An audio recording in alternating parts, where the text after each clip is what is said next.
James Brown from the United States Studies Centre to return to our top story, which is all about the US visit to, the Prime Minister's visit to the United States.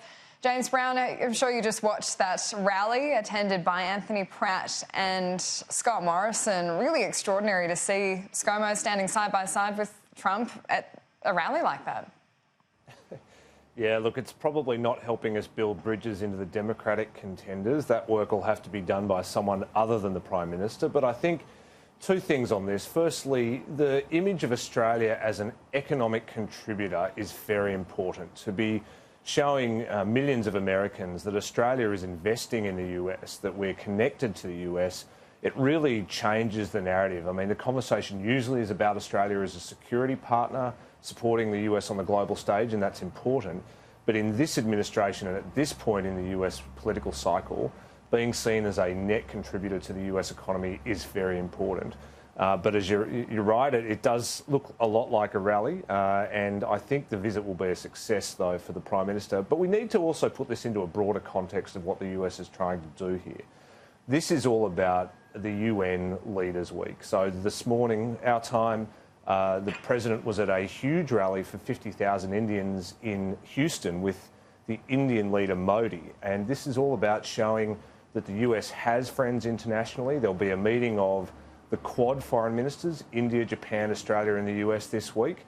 It's about putting more pressure on China and other countries like Iran, showing that the US is still strong and still has a lot of international clout.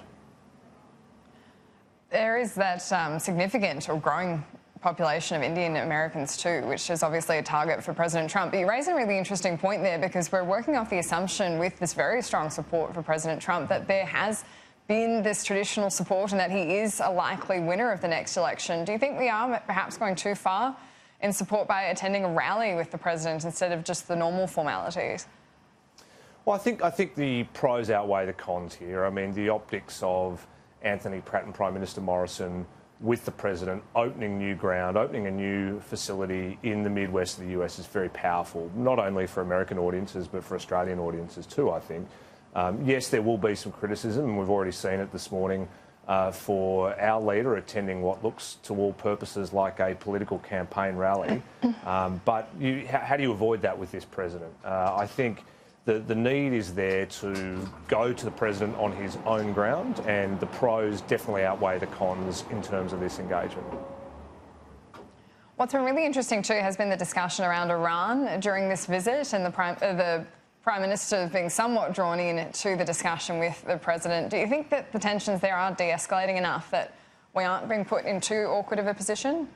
I think Prime Minister Morrison was in a pretty awkward position in the conference when the President started just casually talking about potentially declaring war on a major regional power in the Middle East.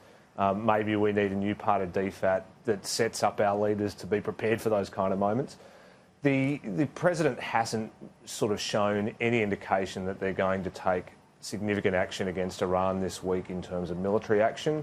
They've moved some military assets to the Persian Gulf. They've put a destroyer off the coast of Saudi Arabia to help with intercepting any further cruise missile or drone attacks. They've moved some troops as well. And there's some reporting, although it's not yet confirmed, that there was some action on Iranian cyber networks over the weekend. There's been a bit of discussion of that, and that could be part of this response from the US as well.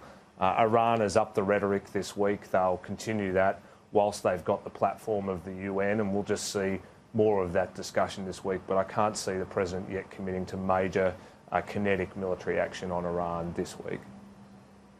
And just finally, there's a story which hasn't really garnered as much coverage as you would have thought, but there's this really extraordinary drone visions come out of China showing what appears to be Uyghur Muslims being held in detention, bound by their hands, blindfolded, being led away by black SWAT guards.